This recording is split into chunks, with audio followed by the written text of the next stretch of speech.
All right, I'll make this video short and sweet. Hopefully you are watching it because it's not going to be that long of a video. I want to talk about a couple things, so mainly three things. Make sure you're doing those assignments that are on Delta Math.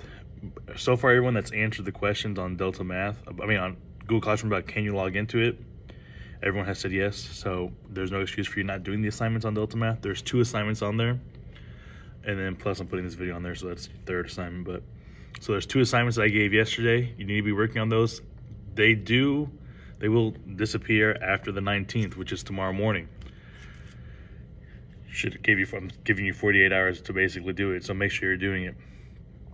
The next thing is when you guys come into class, don't be surprised if there's going to be a possible quiz. We left off, before we left, there was supposed to be a quiz. Again, you know, quizzes are open notes.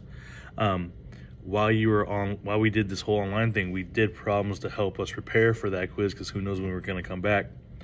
So I do have a quiz prepared for you guys to come back.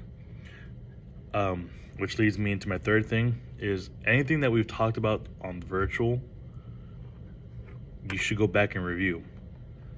So that's, there's a couple problems we did, you know, converting, we used point slope formula. We started that when we were in class, but then we did it on virtual.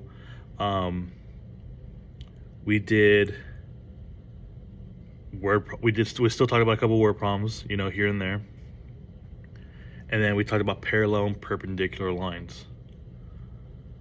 So there's 3 things that we've discussed while online that you guys go back and look. There was problems in your workbook that remember I asked you to do the odd problems, and the next day we went over those odd problems.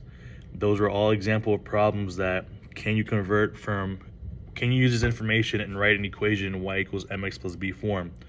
So if I gave you a slope and a y-intercept, can you write an equation? If I give you standard form, can you take that and write it in slope-intercept form? If I give you 2 points, can you use that information to write an equation? If I give you a slope and a point, can you use that information to write an equation? If I give you a graph, can you use that information to write an equation? So make sure you go back and look at that because that's what your quiz will be over. It won't, parallel and perpendicular won't be on there. I still want to see some you guys, you know, work on those assignments that are on Google on Delta Math. So please do that. And one more thing is, after you're done watching this video, you need to email me. So you know, not only to say that you watched it on Delta Math, but in the email, you need to tell me the 3 things that I just discussed in this video. Which, I mean, if you watch the video, it shouldn't be that hard.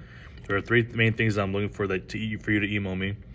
Not only that, but I want you to email me whether or not you are happy with your grade. If you say yes, I mean you're happy with your grade. But if you say no, you need to tell me what can we do to improve your grade. So you need to let me know. There's 3 things that I discussed in this video, and what can we do to improve your grade if you say no. Whether or not you're happy with your grade. So you need to email that to me, not on Google Classroom, not on Delta Math, email. So make sure you watch this video. All right, I'll see you guys hopefully in class next time. Bye.